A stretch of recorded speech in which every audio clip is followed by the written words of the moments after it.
The Houston Texans made a quarterback switch. It paid off. Tom Savage led Houston to a 21-20 victory over the Jaguars. Lamar Miller scored a touchdown with 4 minutes left. The Texans scored 13 unanswered points to get the victory. Now, it also pushed the total over the 39 and a hook set by the Sharpies in Vegas. So the people who took the over won a bit of money. But as you see on your screen, a lot of the betting folks were going with the Houston Texans to cover that 3.5.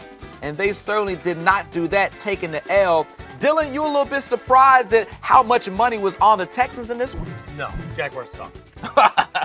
Plus, the Texans are a tough team to figure out because Brock Osweiler's been so inconsistent, but they had a big win against the Colts, last week, and that looked like something that maybe could get some momentum rolling downhill for this Houston team. And I think bettors, they like one of two things: to bet on good teams and lay points, or to take advantage and pick on bad teams and give the points, in this case, 3 and a hook. So this was the latter. This was people saying, Jaguars suck. They can't get a win. I'll take the Texans. Even if I don't love Brock Osweiler, they showed me enough last week, beating Andrew Luck and the Colts in a big, meaningful game within the AFC South division for bragging rights and pecking order within that division. They showed me enough last week for me to put my hard-earned money on them this week.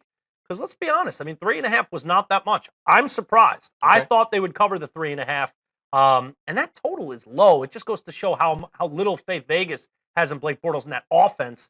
39-point over, under 39.5-point over, under. That's low for a game that really didn't involve conditions like we saw with Bears, Packers, or Tennessee and Kansas City. Going forward, you have to wonder if fans will still feel confident putting their hard-earned money on the Texans next week. They have the Cincinnati Bengals. That game is at home next Saturday because you're like, oh, okay, well, the Texans, they beat the Colts, so I feel pretty good. But then you just beat the Jaguars by 1, and you got that questionable quarterback situation. Next week, you have to think twice when you look at that spread. It'll be an interesting spread. If I had to just guess at the handicap of what that's going to be, I think it's going to be real close to a pick 'em. I think it's going to be real, real close. I think Cincinnati's a team that showed today they can hang even with their injuries because their defense, they can hang with some good teams. I don't know that people think Houston's a good team, but at least Houston's at home. I expect that to be within a field goal, definitely closer to a pick 'em.